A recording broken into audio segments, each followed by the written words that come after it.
We should be live. Yeah, we're live. What's going on, guys? Just a quick little stream, nothing too crazy. Decent card this weekend in America, headlined by Tank Davis versus Mario Barrios. I actually quite like that fight. I know a few people are not really into it, and I can see why, but I actually don't mind that fight, to be honest.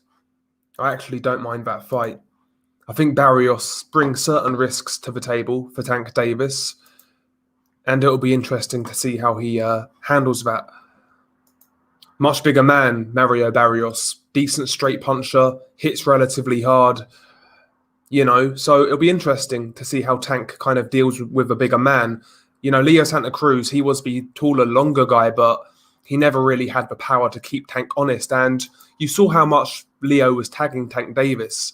He was catching him quite a lot. So if the bigger man in Mario Barrios can do something similar, who knows how Tank responds to those punches, being a smaller guy.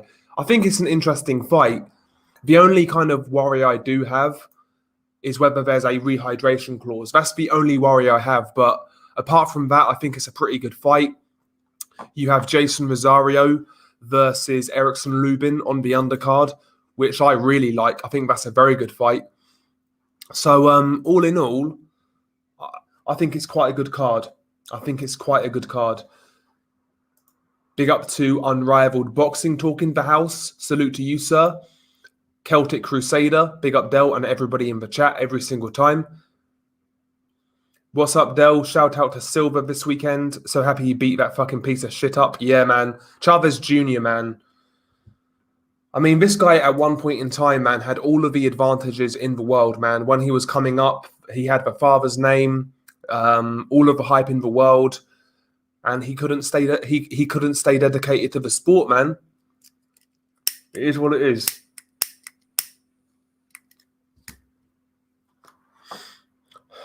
Stig's hairy chest. Why do you not show your face in front of camera?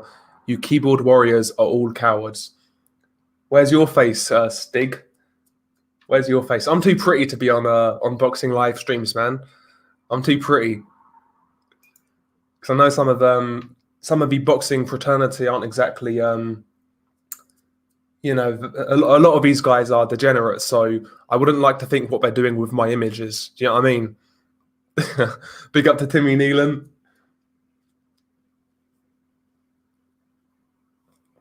Salute to Timmy. Is there any football tonight? I think there is, Okay, we've got Finland versus Belgium. I'll watch that later. But yeah, big up to you guys, man. Big up to Michael Van Gerwen. Good fights coming up this Saturday. Lomachenko versus Nakatani, Davis Barrios, and Julio Cesar Martinez. Yeah, see, I keep on forgetting about Lomachenko-Nakatani. That in itself's another real good fight.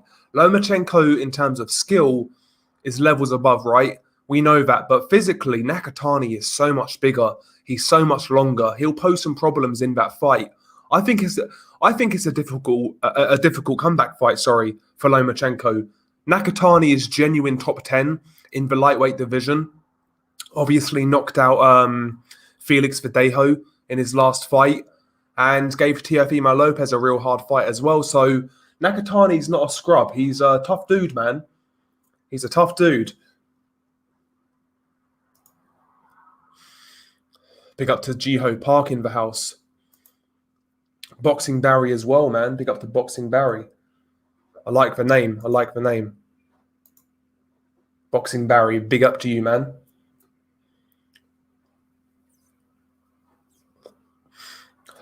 But yeah, what do you guys think of the fight of the weekend? Loma versus Nakatani or Tank Barrios? I would lean towards... I'm not really sure, to be honest. I think they're on the same sort of level in terms of competitiveness, but I like both fights, man. Yeah, Nakatani is coming off a tough fight. He is coming off a tough fight. No doubt about it. Yeah, that Verdejo fight wasn't easy. He was dropped twice, hurt a couple of times. That was a bit of a war. But, Lomachenko himself is coming off surgery, so I guess that evens it out. I think it's a real good matchup. Loma's still taking hard fights no matter what. He's about that life indeed. He could have easily come back and fought like a fringe contender or a guy who has passed his best as like a comeback fight kind of thing. But no, he's gone in there with a top 10 contender and a dangerous guy. I'm not saying Nakatani is fucking, some elite level guy who's a killer, but he's dangerous. He's dangerous. So I like the fight. Yeah, great fight. Looking forward to it. Me too, man. Yes, you've also got Rob Grant versus Janibek, yep, and Lubin versus Rosario as well. In my opinion, this boxing weekend is more quality, while last was more quantity. Looking forward to Martinez fight as well. Yeah, Martinez, man, he's always good to watch. He's always good to watch. Julio Cesar Martinez. He's becoming one of my favorites in boxing, Julio Cesar Martinez. I've been a fan of his for a while, to be honest. Basically since the Andrew Selby fight. That's when I kind of really took notice of Julio Cesar Martinez. Are you going to watch the MTK card this Friday? Jay Harris Final Eliminator? Yeah, I'll watch that card. It's a decent card, Haydar. I'll watch it. You've also got Paul Butler versus Joseph Agbeko. I never knew Joseph Agbeko was still fighting, sorry. Yeah, this is a hard fight, Crazy. I think Lubin is a better technical boxer, but obviously Lubin, his chin, man, is so suspect. So it's whether he can, stop that Rosario pressure. To be honest with you, my gut feeling is Lubin, but I'm not convinced at all. Lubin's chin, his confidence, in my opinion, has never been the same since the Charlo fight. But even Rosario himself, I don't think his chin is the best either. So it's a hard fight to call, man. It's a crossroads fight. The winner is back in title contention, and the loser has a long way back. So I like that fight a lot. That's a good fight. What did you think of Charlo this weekend? Workman-like, not particularly impressive. He was in there against an overmatched opponent, right? If you're a special fighter, you need to be taking care of those guys in dominant fashion. Look at Inoue and Michael Dasmariñas, for example. That's the perfect comparison. Inoue was in there with somebody not on his level, and because Inoue is a special fighter, he took care of him in brutal fashion. Charlo, while a good fighter, he's not a special fighter in my opinion, and I felt that showed in his performance. Done the same thing over and over again. Kind of lacked imagination. He looked one-paced to me. So he got the win, but ultimately it wasn't all that impressive. And you have to consider as well, Jamal Charlo's power at 160. How hard does this guy really hit? I mean, this guy still hasn't knocked out a legit middleweight who wasn't injured. So he knocked out Centeno Jr. and Dennis Hogan, both guys coming up from 154. He knocked those guys out, and he knocked out Jorge Sebastian Hyland, who was a middleweight, but he was injured. If you look at all of the middleweights he's fought, he's not knocked these guys out. So Derevyanchenko, Montiel, etc. He's not knocked these guys out. So how hard does Charlo really hit at 160? He obviously hits relatively hard, but I don't think he's got this one-hitter quitter power like a lot of people think. Martinez, yeah, he's definitely a beast. I like Martinez, but he popped for clenbuterol like Canelo. Red flags there. Oh, yeah, no doubt about it. No doubt about it, Celtic Crusader. But at this point in time, it is what it is, man. It is what it is. I like watching the dude fight, but you're right. You're definitely right. Jay Harris on Friday, yep. He's fighting a Mexican, I believe. So, who knows what to expect? Who knows what to expect? But hopefully it's a good fight. Where does Joyce go from Takam? I think Parker, Hrgovic, or Yoka. I would love the Tony Yoka fight. I think that makes sense. They've got that amateur rivalry. Be an interesting fight. Who do you think would win between Sebastian Fundora and the winner of Lubin Rosario? It's hard to say, man. Fundora, right now, I think he's improved in the last couple of fights, Fundora. When he first come on the scene, I thought he was just a bit of a freak show, to be honest. I didn't really rate him. But in the last couple of performances, I think Fundora has been looking better. So I think on his day, Fundora could beat either guy, to be honest. I think he's got the power to hurt both guys. and put him away. But there'll be hard fights for him. There'll be hard fights. Whoever wins that Lubin Rosario fight is a hard opponent for Fundora. Lubin is pretty much the 154 Marcus Brown, a respectable technician but pretty flimsy. Yeah, I think that's a good comparison. He's got ability. He definitely has ability, but like you say, man, just the chin isn't there. And I don't think that's the worst thing about Lubin. I think the worst thing about him, the biggest flaw in his game right now, is that he believes his chin is suspect, if that makes sense. I don't think he's got confidence in his chin whatsoever, and that shows in the ring. If you were the matchmaker for Fight Camp, which would you had liked to have seen? I mean, there's loads of fights out there I'd like to have seen. Fabio Wardley, Nick Webb would be one. I think that makes sense. Alan Babich versus David Price. That's another one I'd like to have seen.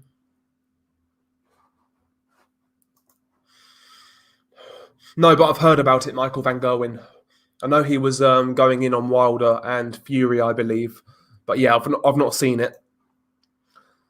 Oh yeah, of course, man. Of course. If Inoue beats Casemiro in a unification fight, then Inoue versus Donaire is the undisputed fight. So yeah, if Donaire beats Casemiro, yeah, absolutely. Absolutely.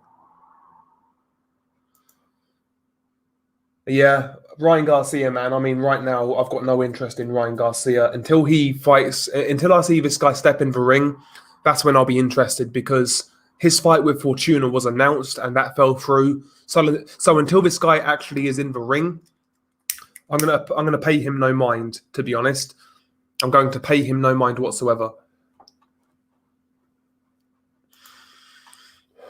What's your opinion on Bektemir Melikuziev moving forwards? I think he can still become a champion as long as he tightens up his defense. Yeah, I mean, he got a great education to and a great introduction to the pro game. That style can work in a 3-round format where you're like a buzzsaw, really going gung-ho, working the body and being active. But in the pros, man, he needs to add a lot more to his game defensively. Even like a nice tight high guard and the use of a jab, for example, would be a big improvement. But I think he's got the natural ability and the natural raw athleticism to actually do something in boxing. But like you said, defensively needs to tighten up a lot.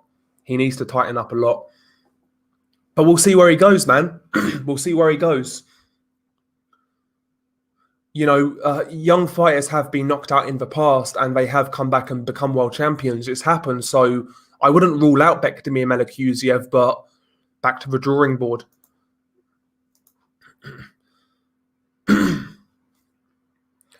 Oh yeah, Wilder's just appealing to his fan base. You know, it is what it is. It's a hustle. You know, it's a hustle. And if people fall for it, then that's on them. At the end of the day, I don't really blame Deontay Wilder for doing what he's doing. If that's an unpopular answer, I mean, you got to do what you got to do, man. And boxing fans, in my opinion, well, a lot of boxing fans, you know, they are kind of, it attracts a certain type of person, just miserable, you know, just full of, yeah, a lot of fight fans are fucking scumbags from my experience on YouTube. That's why I'm lucky to have you guys on my channel, man. Like the community we have here, in my opinion, and I'm not saying it because it's my channel, but in my opinion, this community here is amongst the best on YouTube boxing. As far as I can see, nobody gets in their feelings or gets ultra gassed up or anything like that. Yeah, Fowler Cheeseman, big missed opportunity for Fight Camp. I totally agree. Do you think Gilberto Ramirez is underrated? Do you know what, Fight Medina? I've always rated Ramirez, always, but it's just frustrating following his career. You know, inactivity. He's not fighting the highest level of competition right now. I think there's a good fighter in there, and I think he gives a lot of guys problems at 175, but he needs to start, you know, taking these big fights to see just how good he is. I think he'll give everybody problems.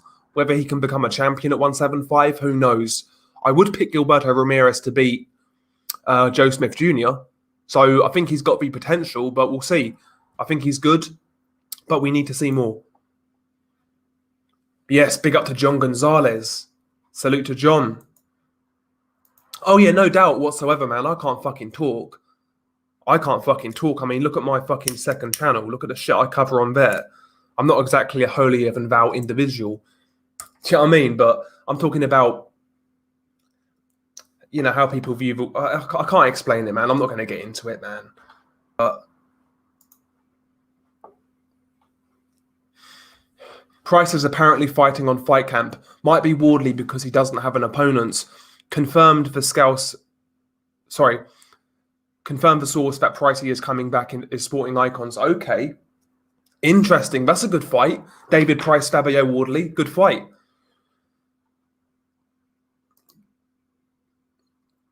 You planning for a watch-along sometime, Del? A live watch-along? Maybe Michael Van Gerwen. I've got to be in the mood for it, though. I've got to be in the mood for it. I forgot the last one I did. I think it was Andrade Williams. I quite enjoyed that, but I know that's a really good way to get subscribers. If you do like a lot of live commentaries, for whatever reason, that's a real good way to get subscribers. But here's what it is, man. Yeah, exactly. Yeah, apparently that fight's going to get made for August. You would favor Virgil Ortiz, but it's a good test. Another step in the right direction. I like the fight. And again, you know, Kavalauskas is one of those guys where if a prospect isn't good enough, he could expose them. Similar to Gabriel Rosado this weekend. You know, if Virgil Ortiz gets caught slipping, it could be curtains. So it's a dangerous fight. It's a risky fight, but I think it's the right fight for him at this time. Celtic Crusader, Wilder is mentally finished in my opinion. He doesn't seem to have any confidence at all anymore. I would be surprised if he beats Fury, to say the least. I would be surprised as well, Celtic Crusader. My only thing is, how many times or how many opportunities do you want to give Deontay Wilder to knock you out? That's the only thing really that's in my mind. But yeah, I mean, I'm picking Tyson Fury. You know, I don't need to wait till my prediction video. I am picking Tyson Fury, and I would lean towards Fury stopping him again. But Wilder can still be dangerous if he catches you slipping. There's no doubt. I've heard a lot about it, Pimp My Sniper, but I've not seen it. Indeed, yeah. On the surface, I'm a scumbag degenerate. Never mind deep down. You mask your scumbaggery quite well. What weight do you think AJ should come in at against Usyk? I would say low 240s, kind of light, I would say, because carrying that muscle against Usyk, if you can't blast him out of there early on, as that fight goes on, it could be a recipe for disaster for Joshua. So I would say relatively light for Joshua. Do you think Adrian Granados is a good opponent for Conor Benn? It's okay. It's respectable, I would say. I would have preferred someone like Avanesian, but for the time being, Granados is experienced. He's been in there with a lot of guys like Amir Imam, Adrian Broner, Sean Porter, your Dennis Ugas. He's been there, seen it, done it, always gives a good account of himself for the most part. So it's a decent opponent. It is what it is. It's decent enough. I'm not going to sit here complaining, but price to KO Wardley, I wouldn't be surprised. Akon Blacks, I wouldn't be surprised. In all honesty, how confident are you that Nonito crushes Casemiro's skull? 70%. 70%. Is Adrian going? Yeah. Oh, I've gone. Yeah, I've said that already, and I. Are you sad not to see Lopez versus Camboso? It's not really, bro. It wasn't a fight in which I was super looking forward to anyway, to tell you the truth. But, you know, it is what it is. I think Mean Machine beats Ortiz. Interesting. Yo, you could get some good odds for it. I guarantee you. Big up to E Machines 34. Big up to Levi Khan as well. Straight out of NYC. Zanebek versus Brandt prediction. I would say Zanebek on points, but I've got a feeling he's not going to look all that great. So Zanebek on points. Who would you match Lyndon Arthur with if he looks good in his next fight? Umar Salamov would be a good option in my eyes. Both of them are highly ranked by the WBO as well. Yeah, I mean, after this upcoming fight, Lyndon Arthur apparently is going to fight Anthony Yarde again. But let's say that wasn't happening. I would say, yeah, someone like Umar Salamov would be ideal. Maybe someone like Shabransky, somebody along those lines would be ideal for Lyndon Arthur. Who should Melakuziev fight next? I don't know, man. Just a journeyman, a couple of journeymen.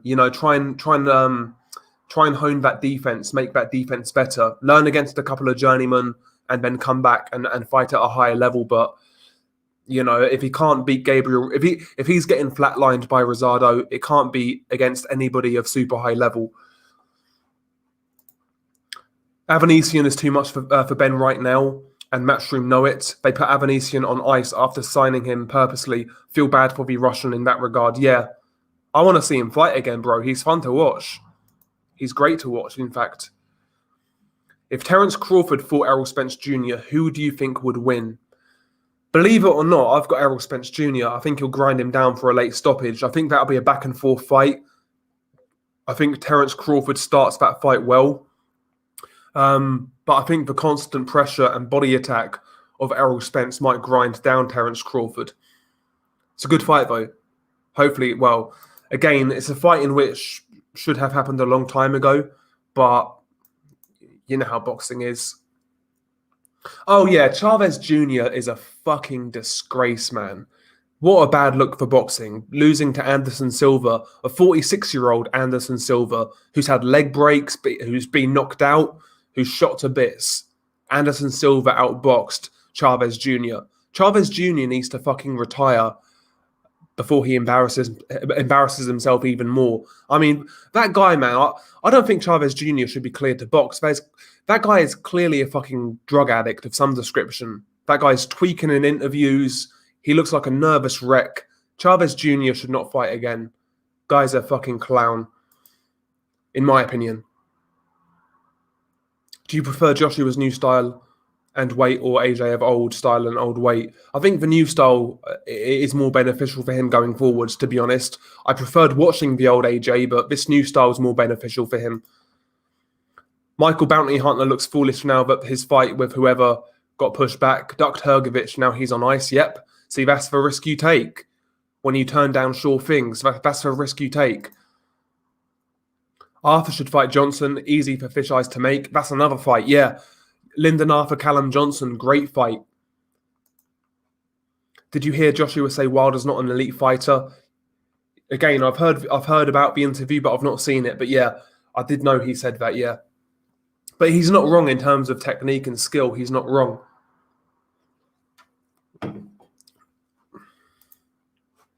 Melakuziev will never reach world level ever. He seems like a dumb guy, to be fair, and won't learn or make adjustments. Yeah, that is a good point, Levi. I mean, he fought that fight with so much reckless abandonment. It was crazy. Like, no attention to defense whatsoever. No guard, no jab, no sense of distance. Just marching in, throwing lead hooks, lead body shots, and he got clipped. He got clipped. Great knockout by Gabe, though, man. Yeah, Munguia versus Rosado, I wouldn't mind it. Timmy, I wouldn't mind it. I think it'll be a fun fight. I don't mind Munguia taking these sort of fights right now because he's not a champion anymore. So he's got no obligation to defend his belt against world-class fighters. So yeah, I think I don't mind these sort of fights for Munguia. I think he's still developing. I think the worst thing to happen to Munguia actually was winning that title, because he won the title against Saddam Ali, had a solid defense against Liam Smith, and after that it kind of went downhill with his performances against low-level guys.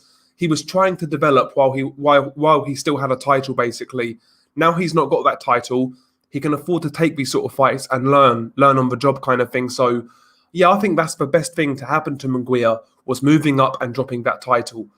And I think Rosado is an ideal opponent for him. Why are the British Boxing Board of Control afraid of ordering Jenkins versus Ben? Matchroom's greasy envelopes? Well, apparently Matchroom made an offer to make that fight, but make of that what you will. To be honest, I don't think Chris Jenkins is any real work for Conor Benn. I don't really rate Chris Jenkins all that highly, to tell you the truth. I don't really rate him. Yeah, Chavez Jr. is a pro at making his dad embarrassed. Indeed, he is. You could tell, man, when Chavez Senior got Canelo in his corner, you could tell, man, that guy was looking at him like the son he never had, kind of thing. Big up to Brian Piss, man.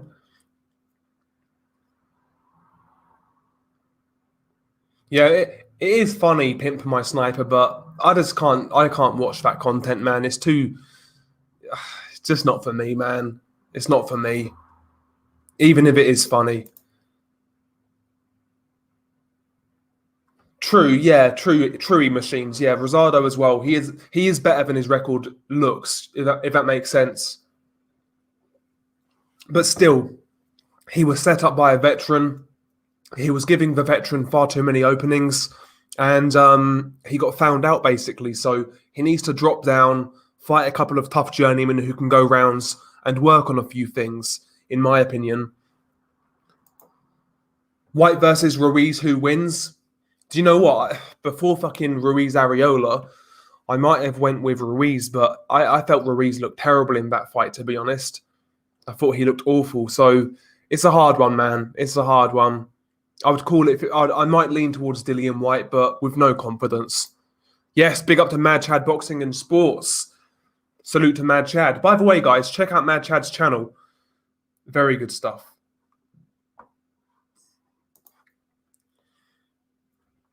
Okay, Beamon returned with a win in Colombia this weekend. Okay.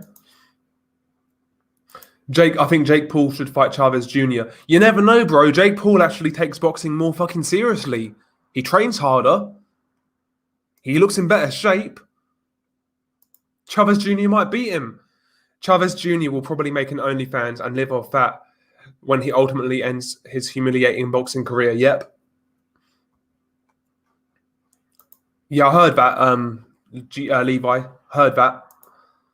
Andrade versus Munguia, who do you think would win? Do you know what? I think Munguia right now, he's still improving. He's still raw, but I think Munguia gives any champion at 160 a real hard fight. I really do. Again, I'm not saying he beats any of them, or I'm not saying he beats these guys, but Munguia right now would give all of these guys a real hard physical fight. But can he beat Andrade right now? Maybe, I mean, we saw how uncomfortable Andrade was with Liam Williams' pressure. Munguia applies a lot more pressure than Liam Williams. He's a lot bigger. He hits harder. He's got more variety in his work. So I wouldn't be surprised if Munguia beat Andrade, if he found him out and really kind of, dug into him kind of thing. I wouldn't be surprised. I think that's a very good fight, Fight Medina. It's a very good fight. I'd like to see it. But yeah, big up to Brian every single time. Yeah, I saw that on Boxing Squared's channel, Levi. I saw that on Boxing Squared's channel. I saw his video about that fight. Out of Ali Akhmedov and Melikuziev, who do you give better odds to adjust and make a strong comeback? I think Melikuziev's got more natural talent. I think Ali Akhmedov right now has got better fundamentals. I think overall, I would say Melikuziev.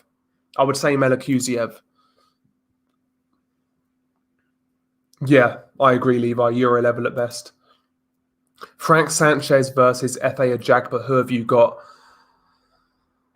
I've got well, right now I'm leaning towards Frank Sanchez, but it's a hard fight to call. I will actually make a prediction video for that fight nearer the time, because that is a good fight. I think that fight deserves a prediction video. I think Sanchez has the ability to win that fight, but it's whether he makes a mistake or not and gets caught. Basically, every single round where Sanchez is on his feet and moving, he should win those rounds, but is staying away from that big right hand. It's an interesting fight. Interesting fight.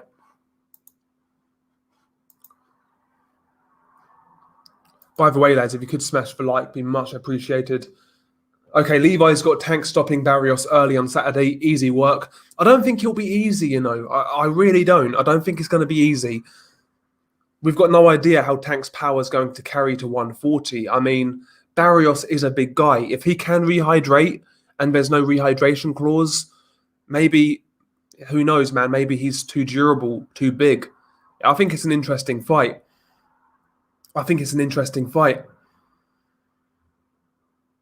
Damn, Yuri Foreman. Not heard that name in a minute. What should Melikuziev do to come back? What boxer should he fight before we can consider him a contender? Again, I think he needs to fight a couple of tough journeymen, guys who can take him rounds and guys who he can learn against. You know, implement new things to his game, particularly defensively. I would say a couple of journeymen and then, I don't know, maybe someone like Rocky Fielding, somebody along those lines. But yeah, I mean, I'm not going to write him off yet, but that fight definitely showed that he's got a lot of improving to do and there's a lot of holes in his game.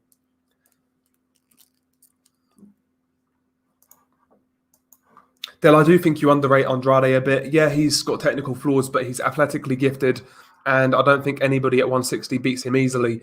Yeah, that's fair enough. I don't think anybody has an easy time with Andrade. He's super awkward, like real awkward and kind of ungainly, hard to read, etc. I don't think anybody has a easy time with him, but I just don't think he's as good as some people make out, kind of thing. Like I've seen people call this guy like slick, defensively sound, a great technician. I don't think he's any of those things. I just think he's awkward. He is slippery, but I think his defense and his effectiveness comes out of how awkward he is because he does a lot wrong, man. His wide shots are slaps. He doesn't turn over his shots correctly. I don't think he's particularly great on the inside. I don't think, I'm not convinced by Andrade. I'm not convinced by Andrade. If Isaac Dogbo fought the winner of Dickens versus Galahad 2, who do you think would come out on top? Well, I think Galahad's going to beat Dickens, and I think Galahad beats Dogbo, to be honest. I still have confidence in Melikuziev. He has all of the attributes and was winning the fight. He just needs to improve his defense and ring IQ, which is easier said than done, indeed. You know, given what sort of fighter he is, he's got fast feet. He looks relatively athletic for a guy of his build. I don't get why this guy doesn't actually try and maybe implement something like a Mike Tyson type of style. You know, a lot of head movement, coming in low, you know, that sort of thing. At least use a high guard maybe. But yeah, defensively, he pays no attention to it. So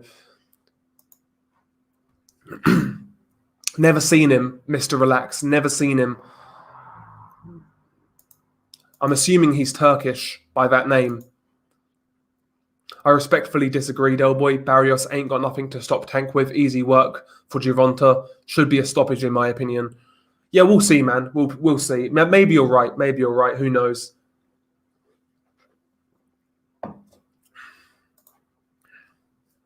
Yep, seeing that KO made me happy. Rosado showed us what can happen on the come-up, indeed.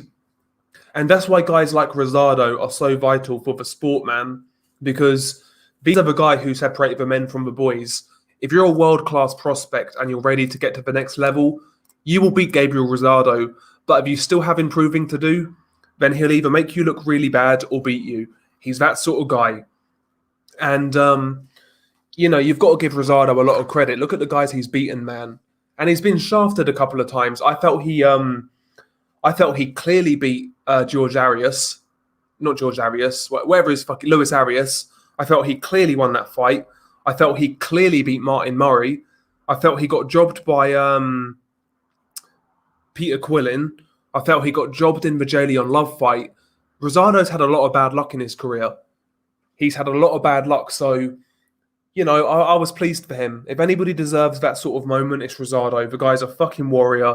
Blood and guts. We hear this, I'm a fighting man shit all the time, but Rosado's a fighting man. This guy was working in fucking Home Depot and late teens, like 18, 19, turned to boxing to try and make a better life for himself. And here he is, years later, you know, just a fucking warrior, man. So I got all the time for Rosado in the world. And Yeah, I hope he gets a big fight next. I hope he gets paid, to be honest. Hope he gets paid.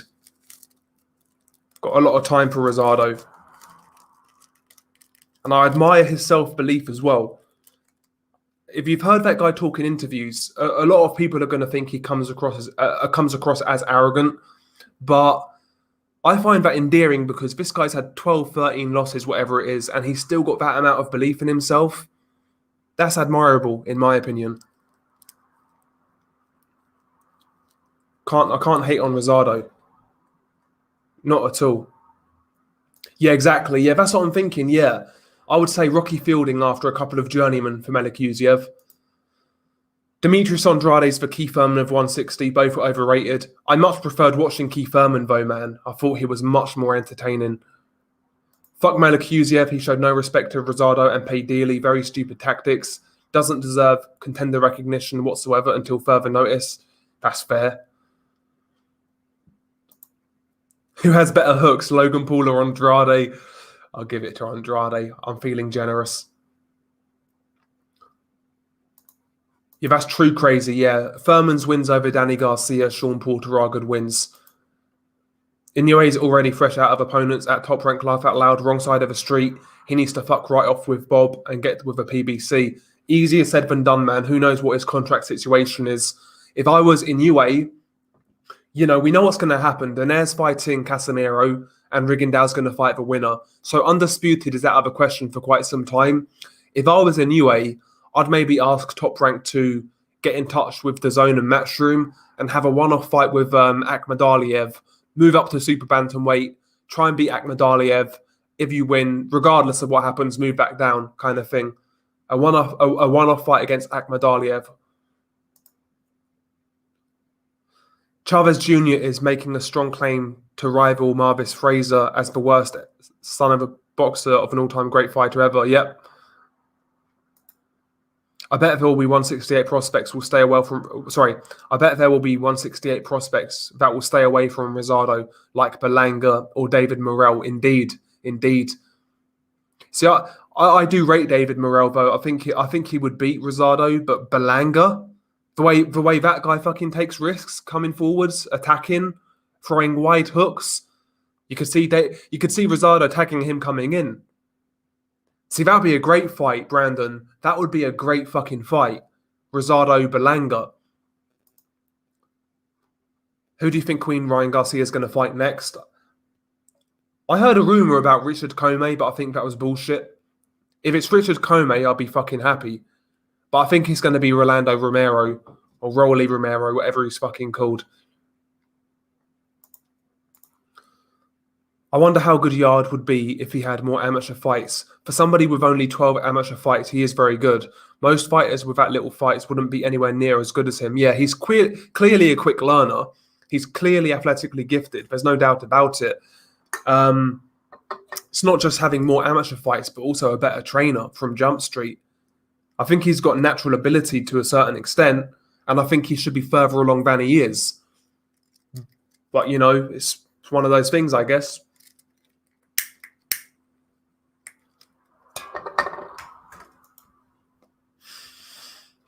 Yep, Chavez Jr. lost to an old and retired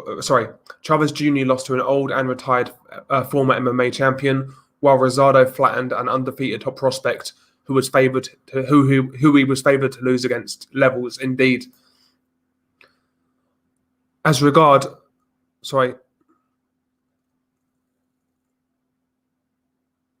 Okay. In regards to Barrios Davis, I heard from somebody close to that. In regards to Barrios Davis, I heard from somebody close that Barrios got hit with a ton of side stipulations. Doesn't sound too good from what I've heard. Okay.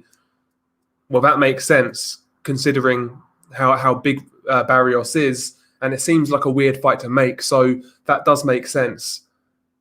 Does make sense, man. Hopefully you're wrong, man, but I wouldn't be shocked. Charlo Montiel was embarrassing. Showtime got the fewest viewers of any boxing show at the weekend. Piss poor matchmaking. Yeah. I mean, if you're fighting somebody like that, you got to put them away. You got to knock them out. Because letting that guy hang around, let alone go the distance, is a bad look. Yeah, he's a tough Philly boy, man.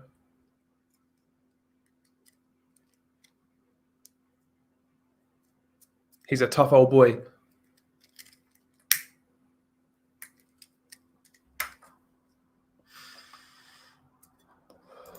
Rocky Fielding is a journeyman himself. I'm laughing at Melakuziev warming up to get to Fielding's level, laugh out loud. But he needs to take it slow, man. Like Fielding is pretty poor, but he can punch a bit. Mark Demori has 9 wins, 9 KOs after Hay. Get him in with Babic. Wouldn't be a bad fight, to be fair. Yep, you heard right, Fight Medina, man. You heard right, bro. You heard right. No worries about it, Bo, man. No worries. No worries. Chisora versus Dubois. Who wins right now? Chisora. Too experienced, too rugged, too strong. Who has the higher ceiling out of Virgil Ortiz, Ennis, Haney, and Shakur? In my opinion, Ennis has the higher ceiling, but we're going to see. Yeah, it's a hard one, man. It's a hard one. I couldn't tell you. I couldn't tell you. I'm tempted to say either Virgil Ortiz or Ennis, but I'm not sure enough to give you a genuine answer, to be honest. Jaime Munguia looks disabled. Have you seen his face? Of course, bro. Of course. Yeah, I mean, he wasn't exactly blessed in the looks department, but he can fight. He's a strong kid. But yeah, I like Munguia. I do like Munguia. What would happen if Barrios didn't care about the rehydration clause? Find or fight off? Usually they would fine you per pound or something like that.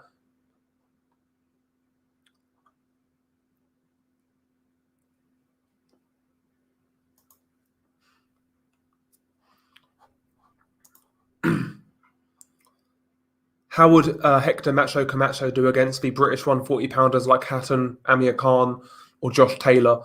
He beats Ricky Hatton. He beats Amir Khan. He probably beats Josh Taylor, I would say. Why is the Lomachenko fight receiving no promotion when it's this weekend? I know, man. It seems to be a theme when it comes to top-rank shows these days. If it's not Tyson Fury Wilder, doesn't seem to be much promotion, you know? Doesn't seem to be much promotion.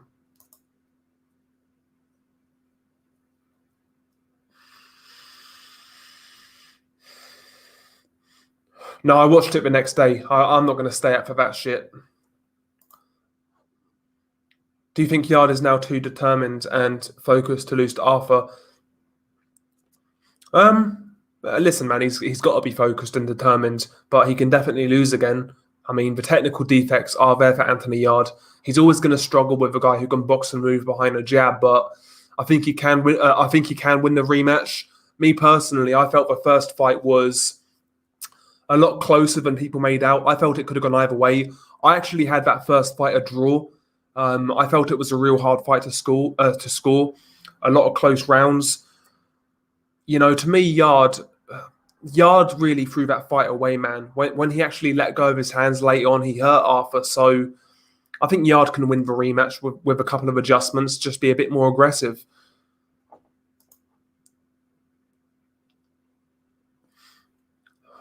Interesting one. It's got to be Ramanathan, bent legs Ramanathan, Kugan Cassius. Anorexic Wallhouse as well, I quite like.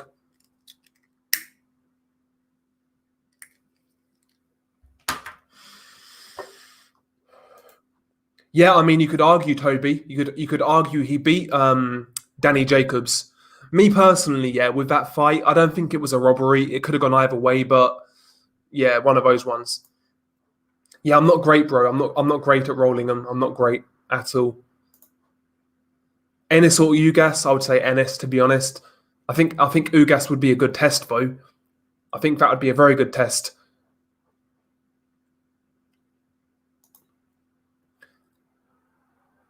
So is there?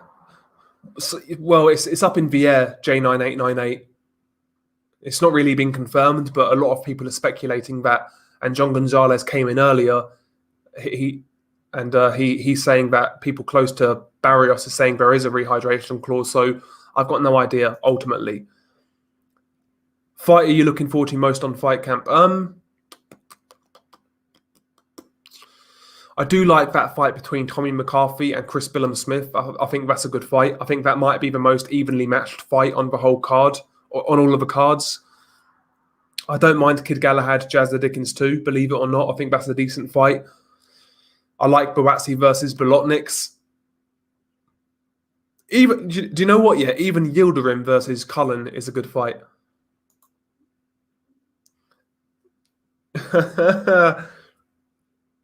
Jesus Christ, Akon. I wouldn't be surprised, Akon, to be honest. I think, I agree. Akon Blacks. Ever since Danny Jacobs has moved to 168, he's not looked great. Even against Chavez Jr., if you watch that fight back, Chavez Jr. was actually having success in that fight, man. He was actually having success, man. So, yeah, I agree.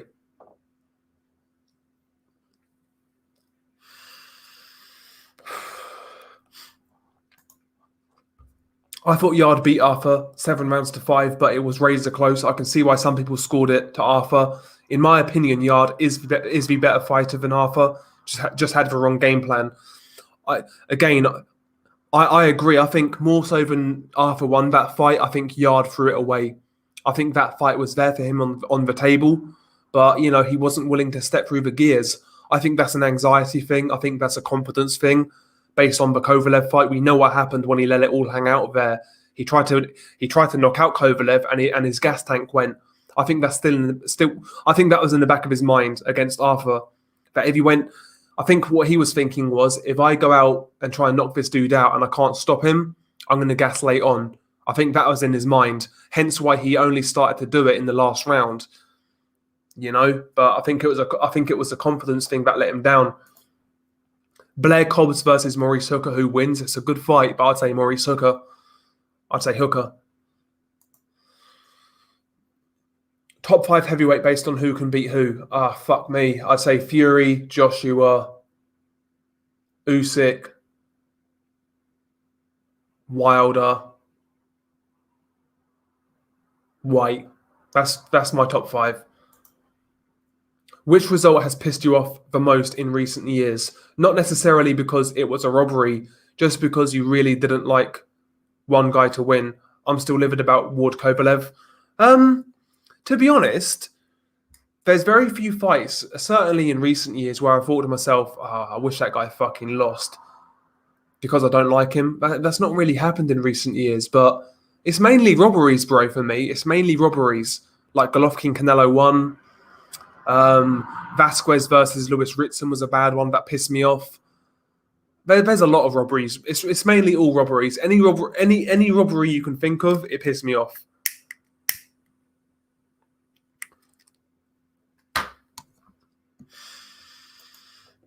Yeah, salute, Mad Chad, man. Big up. I like Ronald McIntosh, man. I think he's a good commentator. If Melakuziev Rosado 2 happens, who do you think would win? I mean, right now, I think after that, you've got to go Rosado. Melakuziev needs to come back and have a couple of fights, honestly. After Tommy Fury's last fight, some people think Tommy Fury versus Jake Paul is 50-50. I mean, let's be honest here. The level of competition Tommy's fought hasn't been much better than Jake Paul, has it? So I can see why people are saying that. I don't rate Tommy Fury at all, to tell you the truth. So who knows? I picked Tommy Fury, but it's one of those ones.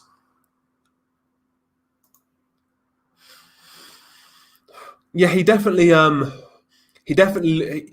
gassed out as that fight was going on, but still, I felt he won, man.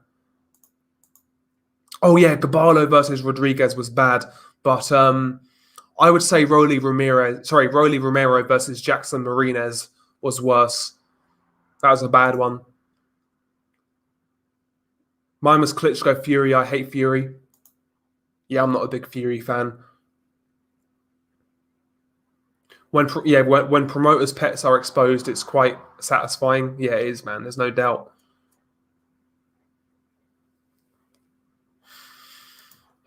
Yeah, he's got that retard strength, but he doesn't have a retard chin. There's certain retards you could take a fucking plank of wood and smack it on her head. and they wouldn't feel a thing. Malikhuzev's not one of them. Unfortunately for him. But yeah, Melikhuzev, man, he's still only young. I think what's Melikhuzev right now? Is he 23, 24? Something like that. Let's have a look. How old is this guy? Bektemir Melikhuzev. He's not that old. I know that much. He's 25 years old, so he's got time to come back. Sergey Kovalev would have beat up Bektemir. You might be right, bro. You're probably right based on that, to be honest. You're probably right. I mean, that guy was willing to fight Kovalev for what, 40k? It's crazy, man. Imagine getting knocked out for 40k. I can't imagine he made much more against Rosado. So, yeah, imagine Melikhuzev with the chin of Chudinov. Yeah, Chudinov has a great fucking chin. Great fucking chin. I would say Dubois. I think Dubois gets to him first. But it's a good fight for Dubois, you know. Yeah, that's actually a good fight for him right now, development-wise. I'd like to see... do you know what? I'd like to see that fight. But I'll take Dubois. I think Dubois gets to that chin before Price gets to his. But it's a fun fight. 40k probably goes a long way in Uzbekistan. Yeah, you're probably right, bro. But still, man, of that 40k, how much is he going to see? Like, the manager's going to take what, up to 20%. His trainer's going to take what, 10%. Promoter's going to take something. Taxman. I mean, that 40k more in reality more like 22k. So he could have. Yep. Yeah, indeed. Yeah, Bektemir was so overconfident. Hopefully, he can learn from this. Yeah, that's the foolishness of youth, I guess you would say. He went in there, you know, on that young alpha male shit, and he got checked. You know, thinking nobody can hurt him. He's indestructible, and he got fucking hurt. We've all been there, not just like in a boxing sense, but as a young man, right? You know, when you turn 18, you feel like you're the man. You can do whatever. And you're going to get checked eventually. I think we've all been there at some point. So it's one of those things, man. One of those things. But yeah, he can come back, man. He's got a fun style. I think he's got some good attributes, like I was saying earlier. But, you know, a lot of improvements need to be made, man. A lot of improvements. Who's the most chunky heavyweight apart from Price? Do you mean Chinny? Okay, yeah, you said Chinny. Most chinny heavyweight apart from Price. Probably Arthur Spilka. Yeah, that was a bad one, Mr. Relax. Yeah, Adelaide versus Sokolovsky. Yep. That was bad. I think so, Timmy. I think so. Like I was saying earlier, man, prospects have been knocked out early in their careers in the past, and they've come back to be world champions and have great careers. So it's possible. I mean, look at Amir Khan Bradis Prescott, for example. He got fucking wrecked in that fight in one round. Like, the first hard punch he took, he was fucked. But he came back and had a great career. So it's not the end for Melikhuzev, but just a lot of improvements need to be made. And fix that Dumb and Dumber haircut. I can't argue with that, Mad Chad. My man went in there, yeah. He went in that ring looking like fucking Lloyd Christmas, man. It's crazy. I would say Silyagin outpoints him, Jiho Park, but again, that's a great test for Silyagin. See, these are the sort of fights in which makes a prospect a contender. These are great learning fights. Yeah, I would say yes, a crazy D3, but will the PBC give up Rigondeaux to fight Inoue? In an ideal world, that makes a lot of sense. But we know boxing, man. We know boxing. I just saw that Chavez Sr. was at ringside to see his son embarrass himself against Anderson Silva. Cringe, yep.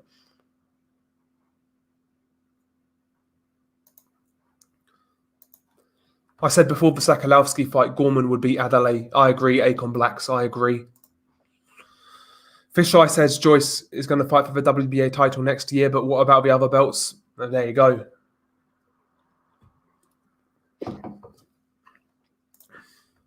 Exactly. Badu Jackson, another great example, J9898. Another great example. He got caught cold by Derek Edwards, knocked out in 1 round, and he came back to have a great career. So, and Badu Jack isn't chinny, by the way. He just got caught cold, he got caught flush, and it happens. Badu Jack's not got a bad chin at all. But, you know, in that fight, he got fucking leveled in a round. But it's how you come back from it. That's what makes the fighter. So if Melikuziev is made of stern stuff mentally and he's willing to learn, he can definitely come back. He can definitely come back. Silyagin boxes Rosado's ears off. I would favour him, Mad Chad, but again, you can never rule out Rosado, man. I made that mistake with Melikuziev and Rosado, but I would agree, but I wouldn't be 100% confident. Who was the best out of Lee, Barker, Macklin, and Murray? Crazy how none of them fought each other. Yeah, crazy, bro. It's mad. There were some great fights at the time to be made. But who do I believe was the best? In terms of like ability, I would say Andy Lee. In terms of like head-to-head, I actually think Prime Martin Murray might actually do the best out of all of those guys.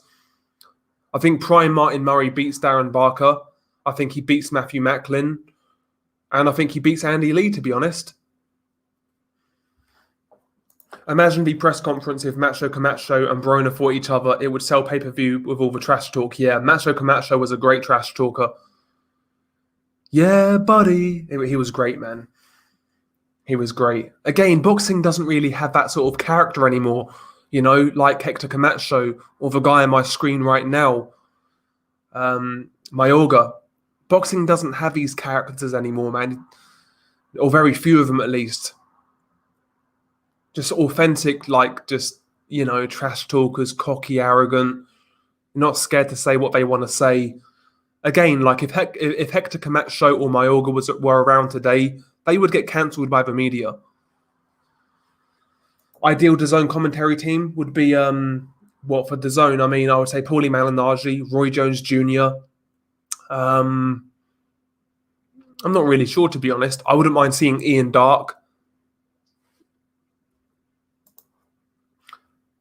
Yeah, Macho Camacho and Mayorga will all be cancelled in today's era. Indeed, they will, man. They would be 100%. They would be, yep. I hope Anderson Silva calls out the Paul brothers. That'd be funny, man. Listen, if Anderson can get those fights, bro, more power to him. If you don't ask, you don't get. More power to him. Yeah, Fury used to be a character before the Klitschko fight. Yeah, I did like Tyson Fury back then. Who would have won between Jamal Charlo and Andy Lee at 160? I would say Andy Lee, to be honest.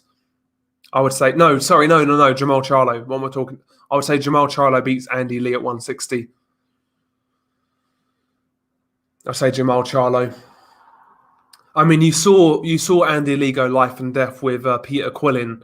In my opinion, Jamal Charlo is a better version of Peter Quillin. So I would say Jamal Charlo, probably by late knockout. Andy Lee's definitely a threat in that fight, though. Broner to be dead by 50. What, you want some odds on that? You might be right, man. That guy's living the high life, no doubt about it. And not the good kind. Getting himself in trouble, man. It is kind of crazy, right? Broner right now, he's what, 31, 32? He looks fucking old. He looks worn out, Adrian Broner. Joe Joyce isn't even top 10 in the WBA. Interesting. I thought he was. Well, he used to be, didn't he? Yeah. Yeah, it does make sense, actually. Yeah. Tyson Fury's a character. He was a character. I think now more so it's like a sales pitch kind of thing. I don't think Tyson Fury's really all that authentic anymore. He's more playing up to... He's almost become like a caricature of himself at this point, Tyson Fury, but yeah, is what it is. Yeah, Arthur Spielka knockouts are fucking funny. No doubt about it. Arthur Spielka's out here always getting fucking leveled.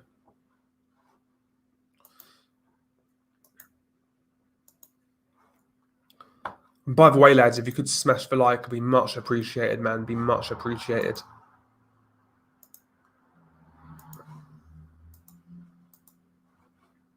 Tim Bradley versus Amir Khan at 140, another great one that got away. Yeah, that would have been a great fight.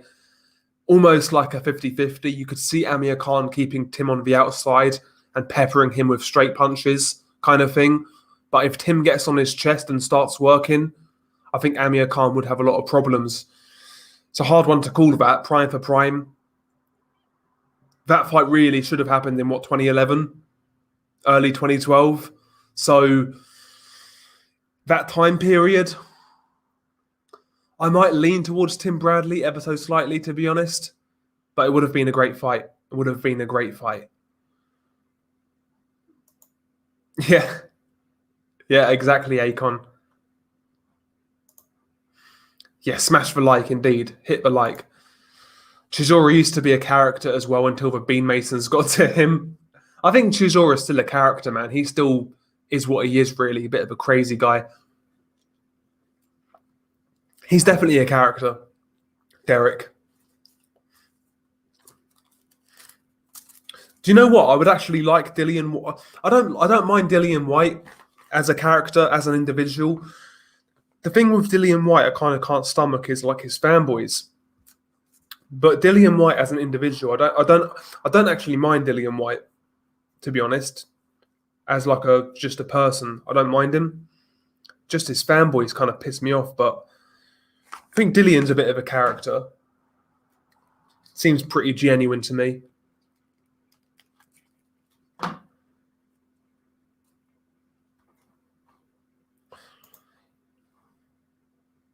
Yeah, the fight, the PBC schedule to me is pretty good, man.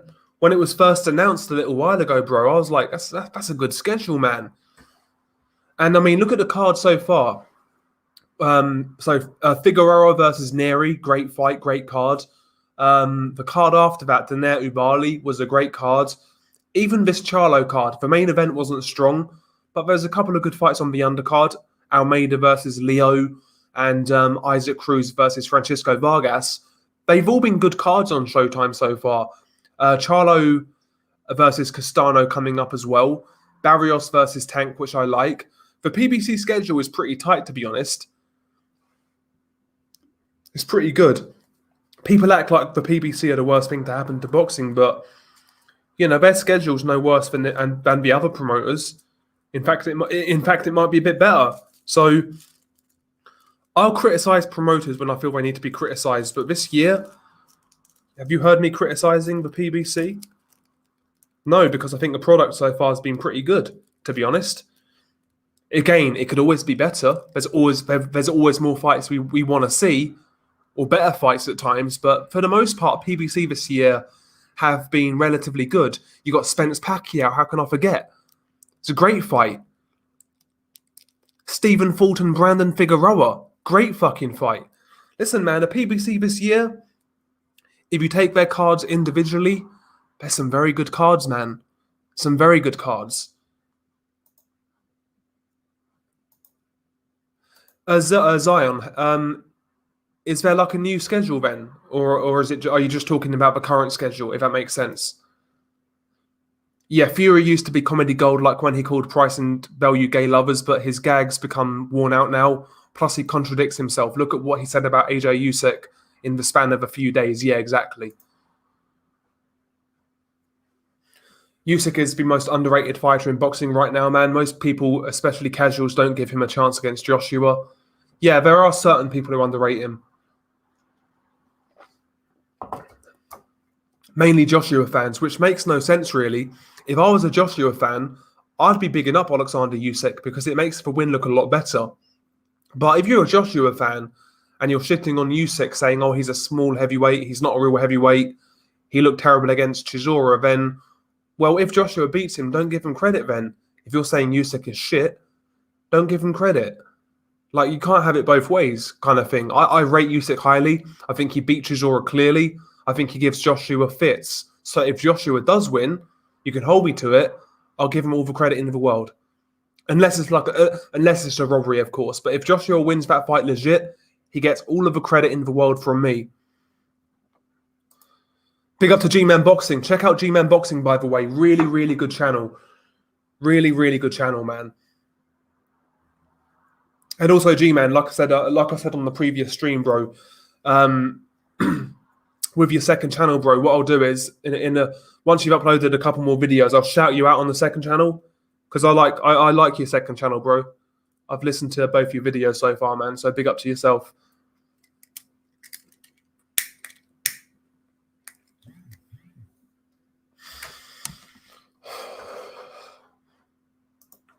Charlo Castano, Spence Pac-Man, Donaire fighting again, Fury Wilder, Fulton 2. Exactly, man. You can't argue with the PBC schedule. It's not bad. It's not bad at all. Yeah, Donaire Casemiro, that's a great fight. If Spence beats Pacquiao, I hope people don't try and say Pacquiao was too old, especially considering a lot of people are saying it's going to be a tough fight. Yeah. See, it depends. Again, it depends. I think you should stay true to your word. So, for me personally, I'll be honest. In the build up to Pacquiao Spence, I am concerned about Pacquiao's age. It's something you can't really account for now. Is he going to get old overnight? It could happen. So, it's one of those things. One issue with the PBC is that they rarely collaborate with other promoters. In the past, you would see other promoters working together despite their animosity, like Top Rank and Don King. That's the thing. That is the thing. It's the lack of cross-promotional shows which annoys a lot of fans. That's correct. Yeah, that's a fair criticism. I do think some people go over the top with PBC criticism. To be honest, I certainly think that they are doing better than Matchroom right now. But yeah, that's fair, 100%. Yeah, I agree, Paul, 123. I missed the Fury from the Channel 5 days. It felt like him against the world. Even when you wanted to hate him, it felt shitty to do it. His career at the time was one of the more interesting things around. I agree. List of best UK fighters to never win a world title. I've got Harold Graham, Kevin Mitchell, Tony Simpson, Michael Watson. They are all good shouts. What about Kirkland Lang, who recently passed away? A guy who had all of the ability in the world, a lot of natural talents, but he never really made the most of it. He beat Roberto Duran, yet, he beat Roberto Duran, yet he never won a world title. Zion says, do you like the YB? Yeah, I like YB, man. That guy's hilarious. Doesn't take the whole scene too seriously. There's a lot of emotional people out there, so why not take advantage of that? I like the YB, to be honest. Again, it's like, different strokes for different folks. Sometimes I just want to be entertained, and the YB does that.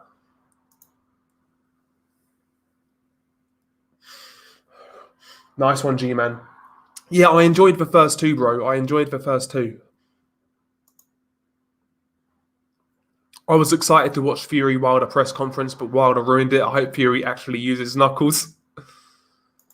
The YB is gay, like AKA Skins and Dean White. I don't mind the YB, man. Chavez Jr. Loses again and missed weight again, and he'll probably still get another semi-big fight. Indeed, yep. I think this surely has to be the end of the road now, though, G-Man. There has to be a tipping point. Surely this is it. Surely this is it. Yeah, he's got like a cult following now, J-Dav. Joe Joyce has so much anti-charisma, he's almost becoming charismatic, ironically. Yeah, it's crazy.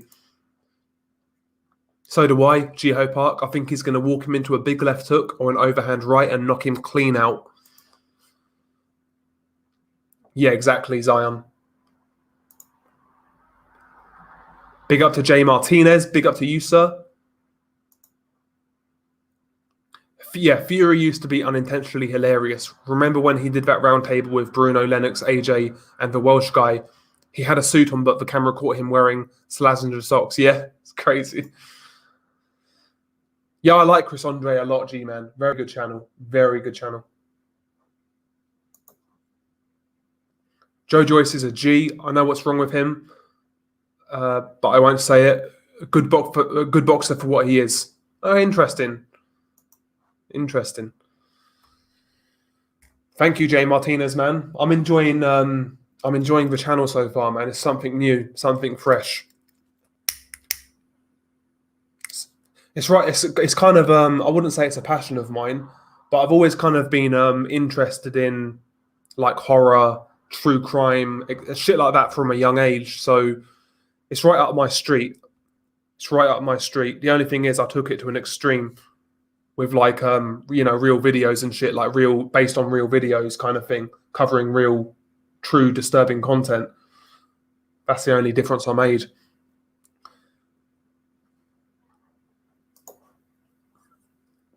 Yeah, I saw that, Toby. I saw that. To be honest, a few people have said that, not just Deontay Wilder. I thought Casemiro would beat Rigondeaux, but Donaire, I can't see anything other than a Donaire knockout. Exactly, G-Man. Like, Casemiro is so aggressive, man. He attacks with his hands down, leads with power shots, takes a lot of risks, man. So you can see him walking into a big left hook and getting leveled. Del is on the Usyk hype train. He's even bought a little whistle and a jaunty train driver's cap. Yeah, Joyce is definitely onto something, playing the boring drone, just like Steve Davis in the 1980s in the snooker. Own it, embrace it, laugh at yourself. People will always get behind that. And exactly, that's another thing with Joe Joyce. If you watch this guy's interviews, he can laugh at himself. He doesn't take himself too seriously.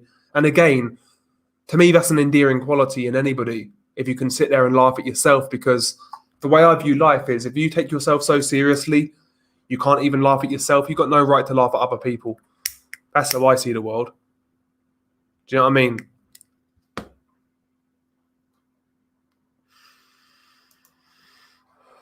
Big up to Akon again, man. Hunter versus Dillian White. Listen, I'm not feeling Michael Hunter right now, but I still think stylistically he's a nightmare for Dillian White. Nightmare. Yeah, true. Yeah, you can say that, Paul, but it's happened before where dudes have had like a fucking family, then they turn out to be gay. Boxing and our like for true crime must be a thing for boxing fans. Again, it goes back to my question the other day on a poll about why do you watch boxing? Why do people watch boxing? Is the violence aspect one of the primary reasons? It is for me. I'm not going to sit here and lie to you, because I think the violence aspect of boxing is high on most people's agenda, in my opinion. Because if it wasn't the violence aspect, a lot more people will be covering the amateur scene, for example. The whole violence aspect is a big part of boxing, whether people want to admit it or not. It's up to them.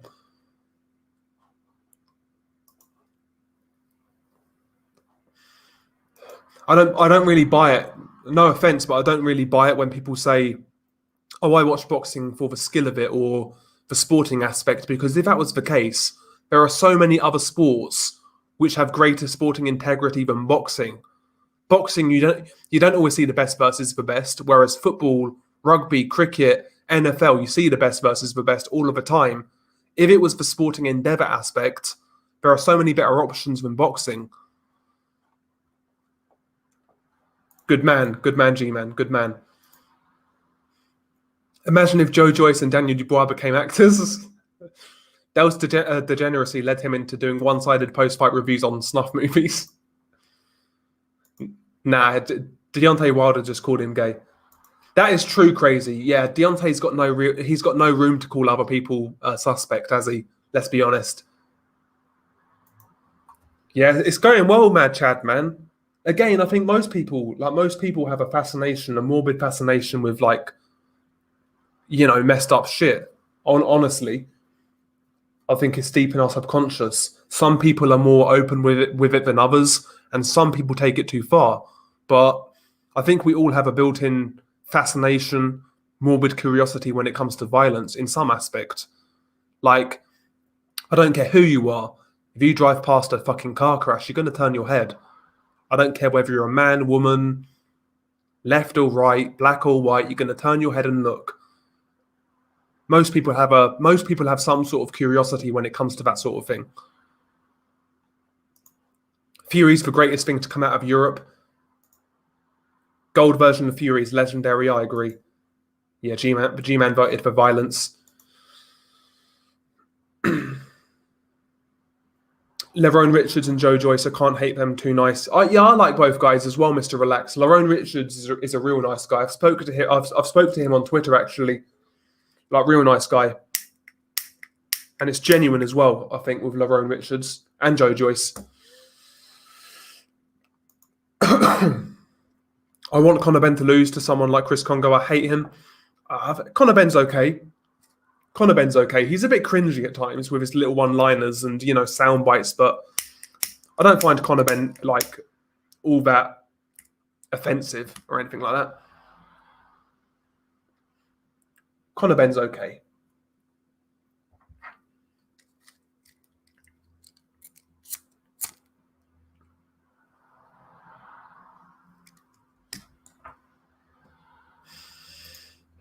Human beings are no different to animals. It's true. Did you ever hear Ricky Hatton say he thinks Deontay Wilder's intelligent? I did hear that, yeah. But as Unrivaled said, yeah, but Ricky's stupid indeed. Cocaine's a hell of a drug, man. Fries your brain. Do not do it. Now, not that I'd say it to his face, but Nigel Benn has definitely dabbled in the man pork. In his autobiography, he wrote about regular going to orgies and getting royally fucked up. Yeah, Nigel's lived a crazy life, man. Did I miss your comments, Brian? I can't see one of your comments for a while, Brian, man. Unless YouTube censored you. I think YouTube might have fucking censored you, bro, because I can't see it on StreamYard. If YouTube have censored it, bro, I can't see him on I can't see it on StreamYard. But yeah, big up to Brian, man. Fresh out the can, man. And the first thing he did, man, he came back here, bro. So big up to Brian, OG.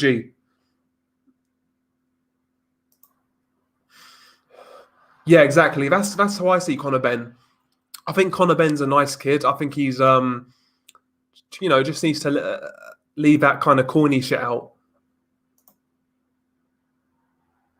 The last video was crazy and personal because I lived 1 hour away from Lake Forest in Los Angeles, and I would drive through Lake Forest when going to San Diego in the summer. That video was crazy, yeah. Yeah, poor girl as well, man. Poor girl. But, it's one of those things, man. See, that's one... Okay, but the whole shit I do on the second channel, we can talk about the morality of, like, those videos being available online. That conversation is real, but, like, in terms of things like road traffic accidents and seeing images, that's one thing I've genuinely taken to heart, and it's made me a much more cautious driver, I guess you would say. I used to have a bad habit, for example, of not wearing a seatbelt and shit like that. I'll never do that now after seeing a couple of images. Never do that. Yeah, YouTube must have censored you, bro.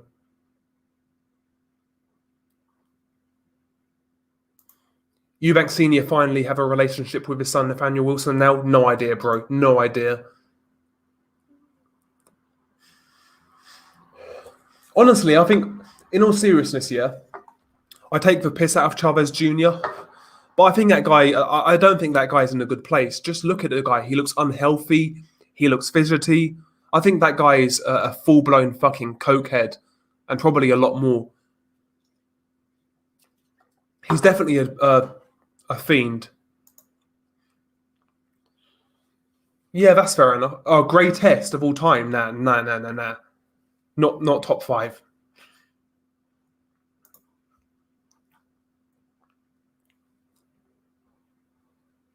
Yeah, I think Justice Hooney's a good prospect. He's got work to do, but a lot of raw natural potential there with Justice Hooney. I think at this point in time, he's trying to do a bit too much in the ring, trying to impress too much. But, that comes with experience. He'll settle down. I think he's got a lot of good attributes. Still quite young. So, yeah, I think he's a good prospect. Eubank Senior plays the country gent, but we all know he's a yard man at heart. Nothing more animal-like than busting your nut in a woman than just walking off like he did nothing. Yeah, I can't argue with that, man. Maybe I'm a yard man at heart. Can't argue with that. Nah, Fury's top 5 greatest outside of America. Duran number 1, Pacquiao 2, Canelo 3, Fury 4. Nah, I can't put Tyson Fury up there, man. Yeah, Chavez needs help. In all honesty, yeah, I think he's definitely got a lot of substance issues. I believe so, anyway. But yeah, Canelo no, Fury no.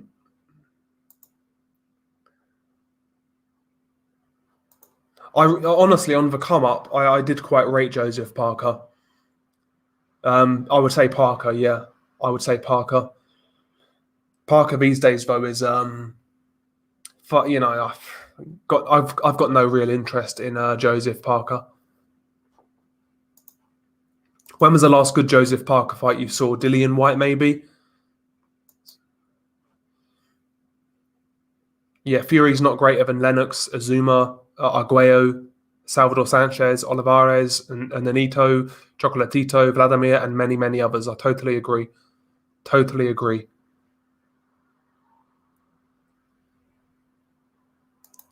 And there's that aspect as well. Yeah, big up to Fight Film. Oh, yeah, just a quick one, bro, man. Just a quick one. Nothing too crazy, man. In fact, what's the time now? 8 o'clock, okay.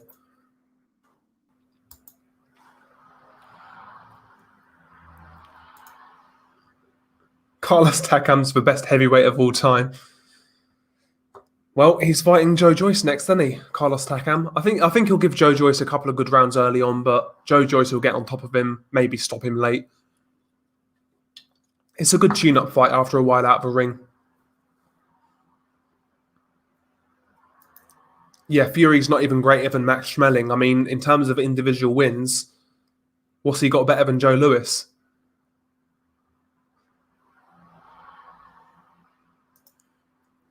No, I'm not sure, man. I'm not sure. We'll see with Tyson Fury, man. We need to see a greater body of work with Tyson Fury. Yeah, Vitali would be a much more difficult stylistic clash than Vladimir. No doubt about it. See, I wish we saw that fight as well. Vitali versus Tyson. Because much like Tyson, Vitali was actually very unorthodox almost.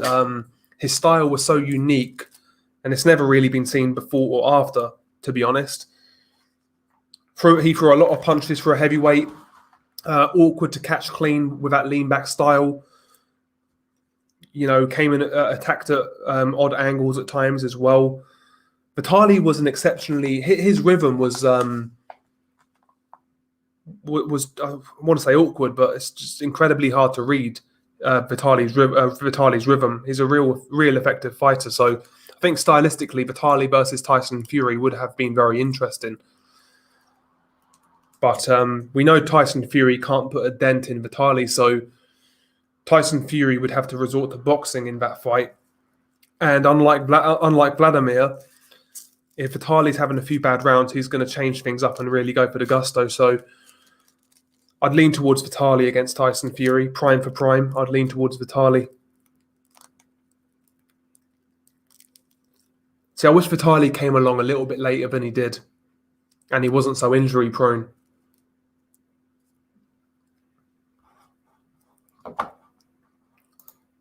Fury hasn't even defended a world title, exactly. If Joshua beats Fury, where would you rank him all-time fighters in the UK? It's hard to say, man. Again, I'm not one of these guys who does that whole ranking fighters thing. Just not my jazz, to be honest. It's not my jazz. Yeah, Fury's got the same amount of title wins as Oleg Maskayev. Yeah, car crashes, motorcycle crashes. Yep. There's a lot of fighters who have, yeah. I can never gauge how good Fury is. I know he's good, but how good is he? Exactly. You've got to rate consistency as well at some point, and Tyson Fury doesn't have that. Lubin Rosario and Janibek Brandt picks. Janibek to beat Brandt by a decision. I don't think he will impress all that much, to be honest. So I've got Janibek by decision. As for Lubin Rosario, I'm struggling with that fight. My gut feeling is Lubin on points, but I'm gonna say Lubin by any means necessary on that fight. It's a hard fight to call. Fury doesn't have to be the greatest. He's the only undefeated heavyweight champion. I mean, once these guys' careers are over, that's when we can really judge. At the end of the day, the storybook is still open, I guess you would say. It's not been fully written yet, so time will tell. Time will tell. Again, I think Tyson Fury, if he's on his A game, I think he will beat everyone in the heavyweight division. But reality is, we need to see it. We need to see it, What level is Conor Benn at? I mean, it's hard to say. It's hard to say. I mean, right now at welterweight, European level is David Avanesian. Could Conor Benn beat David Avanesian, in your opinion? In my opinion, I'm not entirely convinced. I would say David Avanesian beats him. So I'm not convinced Conor Benn's even European level right now, to tell you the truth. I'm not convinced. I'd say Conor Benn is a good domestic level fighter right now. But it's hard to say exactly how good he is. The way he boxes just doesn't impress me. He's fast, sure, but he gets hit, and when he gets a KO, it seems like he just overwhelms them. Yeah, I mean, time will tell with Conor Benn. Time will tell. Granados is a weird fight to me, because if Granados is what he was a few years ago, when he was fighting Porter and Broner, then I think that's a real hard fight for Conor Benn, but Granados recently hasn't been looking as hot, starting to feel the wear and tear. So it's hard to say where Granados is at right now, but his recent form indicates that he's on the slide. But if Granados can rewind the clock, like to the Sean Porter type of level where he was at back then he's going to give Conor Benn a tough fight.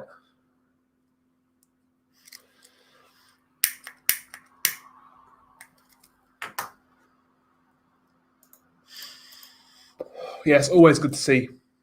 Crazy D3. It's always good to see. Florian Marku did make sense when he said after the Pianod fight, they gave him fighters that can't punch. Yes, true. Like Formela, Sebastian Formela is not a big puncher. Samuel Vargas, not a big puncher. Granados, not really a big puncher.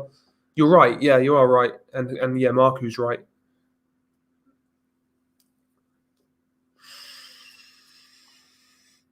But we'll see with Conor Benn, man. We'll see. Hopefully he steps up soon, but do you know what? I never knew you could actually make polls in live chats. I never knew that. I just see it on the That's interesting,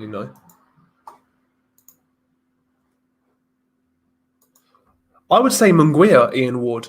Munguia or Edgar Berlanga for Rosado.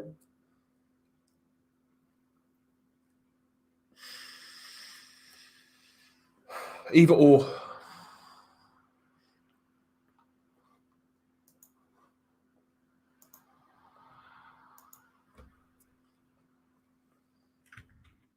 Hang on, let me test this out.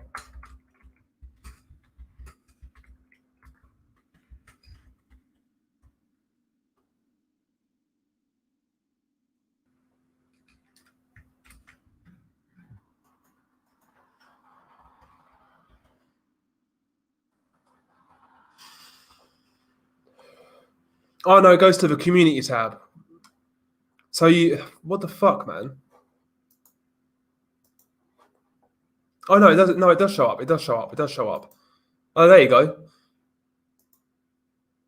That's pretty cool. I never knew that was a thing, to be honest. Never knew that was a thing. That's interesting. That's interesting.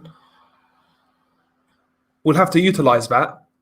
That's a cool feature. Is that new? I've not recognized that before. Is that a new feature? I should fucking know. I do the fucking channel. That's interesting, man. That's pretty cool. See, that's what I can do now. I can ask you about fights. See who you guys are think's gonna win in certain fights. That's interesting, man.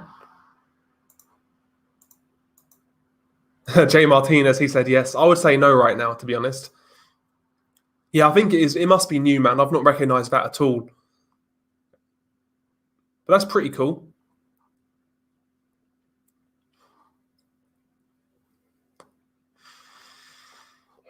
Unrivaled said yes as well.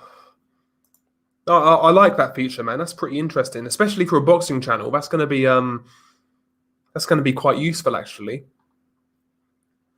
That's how I'm judging it, Jiho Park. Currently, right now, European level is the top of European level is David Avanesian. Could Conor Benn, or does Conor Benn, in your opinion, beat David Avanesian? I would say no. I would say no right now, honestly.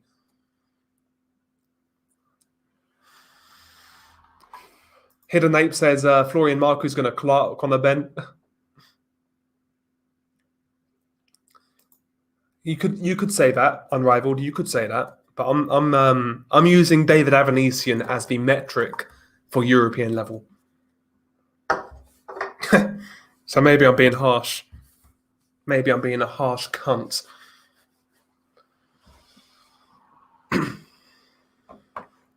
I would say Joyce, either late stoppage or wide on point, Simon. Wide on points or late stoppage, Joe Joyce. Avanesian would lose to Florian Marcu. How is he any better than Marcu objectively? The resume, man. I've seen Avanesian go to Spain and beat unbeaten Leharaga.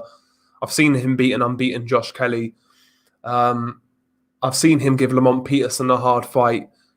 Even against Kavalauskas, he gave Kavalauskas some problems. So I've seen Avanesian operate against good fighters and sometimes get the W. So, form indicates that Avanesian.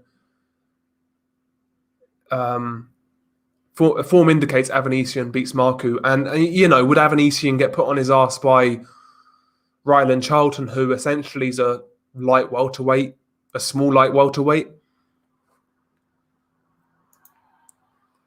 I said no, Ben's going to be a Lewis Ritson. Avanesian would smoke Ben and Marcu, I agree. Yeah, I know the resume, but what exactly does his toolset have that Florian doesn't? Ability to cut the ring off, much better gas tank, better combination puncher, in my opinion, better body puncher, better defense, he's got a nice high guard, which is kind of hard to penetrate. I think he's better in a lot of areas, to be honest. Avanesian. Del hates UK fighters. If Fury was a Kazakh, Del would have built a shrine in his honor by now. No, it's not about hating UK fighters, man. It's just there's nobody in the UK really, apart from Josh Taylor and a couple of others, that excite me all that much. Honestly.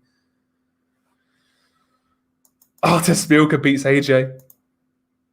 Top 4 heavyweights: Fury, AJ, Klitschko, Wilder. When Fury fights AJ, he's the only one to have fought the other 3. So that's true, exactly. That is true. But he's got to fight Joshua first, kind of thing. Again, I think Tyson Fury on his day, if he's at his best, is the best heavyweight in the world. But that's my assumption at the end of the day. That's my assumption. I need to see it still. I need to see it. Ah, shit, the football started. Who's playing? Yeah, Finland, Belgium. Okay, cool. With Conor Benn, I think Conor Benn's got a higher ceiling than Lewis Ritson. I think he's got a higher ceiling than Lewis Ritson, but there's a lot of work to do with Conor Benn. He's in a very strong division with a lot of world class talent in that division. So, Yeah, I mean, Conor Benn right now, the jury is out. We'll see how he looks against Granados. After that, I would like to see Avanesian, to be honest, but we shall see what happens. I've got a feeling you're going to see a few more guys like Granados go in there. Maybe if we're lucky, if we're really lucky, we could get an Abel Ramos or even a Josecito Lopez if we're lucky. See, they would be good fights for Conor Benn. Abel Ramos, Josecito Lopez, these are good fights for Conor Benn. Hard fights, dangerous fights, but comparable to Avanesian, I would say.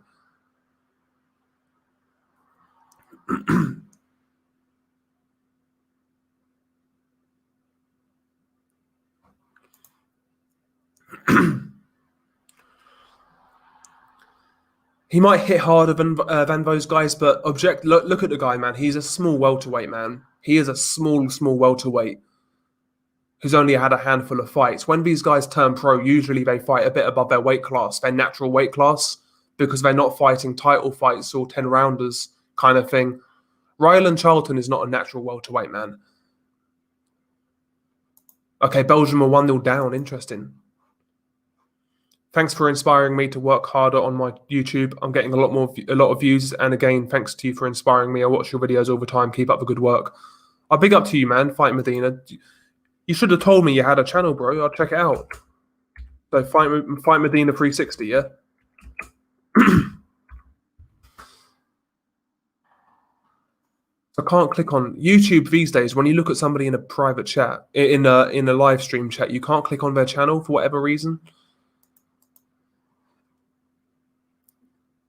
Yeah, let me know the channel name, bro. Fight. Sorry, I called you Fight Medina all this whole time. It's Fight Media. What a fucking idiot, man. Sorry, bro. Fucking hell. Okay, I found your channel, bro.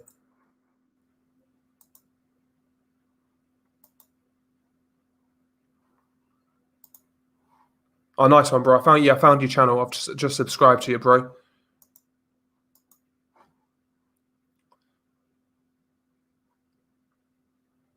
Yeah, Marku's got a nice jab, and his uppercut is quite tasty, David.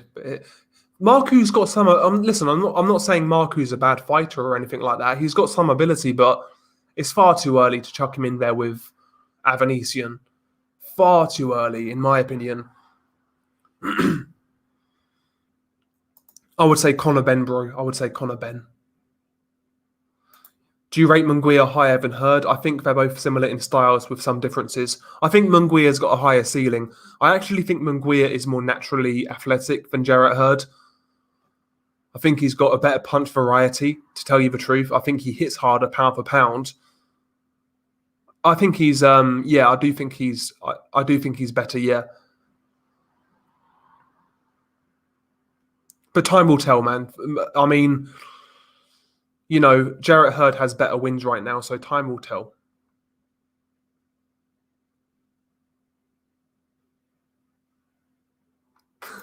G-Man boxing, man. High on Joe Laws. Christ, he's high on something, bro. Honestly, that Joe Laws kid. Yeah, I felt Conor Benn lost that fight, to be honest. The first Pianold fight.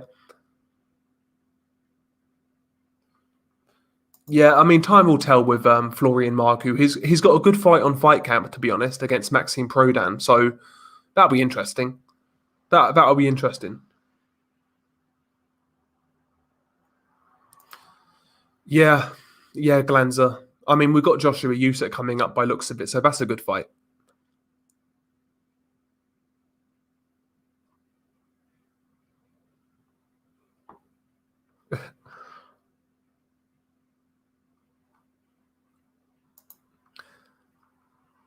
Yeah, I was going to write down a whole list of White Avanesian his levels above Marku, and I realised I don't have 10 years available to write. Yeah, I mean, Avanesian's a good fighter, man. Also got a much higher amateur pedigree than Florian Marku, you know, so Avanesian is no scrub. Yeah, I felt he lost David as well, man. I felt he lost. Yeah, Hurd was only a weight bully. No real talent, skill, or power, just big and a very poor defense. Yeah, and I think he's feeling the effects of that now, G-Man. He's looking rather worse for wears, man. So, Ray Robinson versus Conor Benn. Right now, I would say Ray Robinson. Robinson is very tricky, very awkward, nice technical boxer. Doesn't really give you too much. I would say Ray Robinson. When Florian Marku beats Terence Crawford, all of you remember me.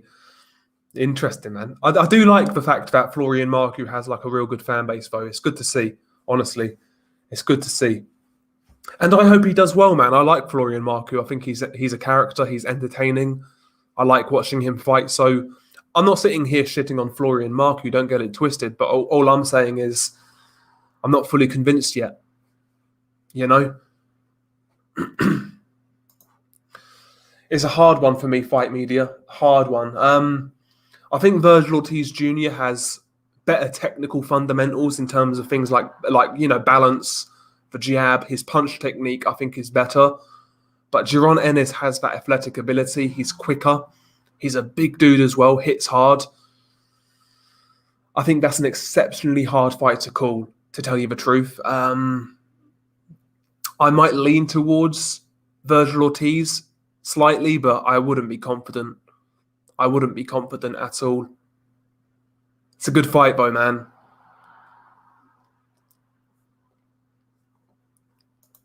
Yeah, I want to see him back at Akon. Now, that's a good fight. Yeah, if Leharaga could still make welterweight, that would be a good fight. Given Leharaga's chin, I think I would favour Marku, to be honest.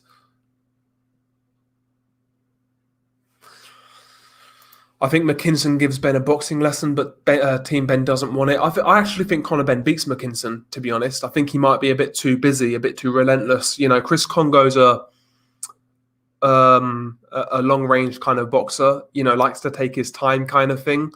Conor Ben's more like bull in the china shop type of deal. So I think Conor Ben might outwork him. Good fight, though. Good fight. I would take Conor Ben, though. It's always going to be the way, Jonathan, man. It's always going to be the way. It's one of those things, man. When you're like a franchise player like Joshua, like Canelo, you're going to have your rematch clauses, man. It is what it is. Just the way of the world these days, isn't it, in boxing? Just the way of the world, man. But anyway, I'm going to wrap this up, you know. I'm going to watch this football. So, yeah, man, hopefully you enjoyed it. Just a little quick one on a was it Monday or was it Tuesday? I don't even know what fucking day it is. Monday, innit? Yeah. Hopefully you guys have a good week. I'm going to wrap this one up. Peace.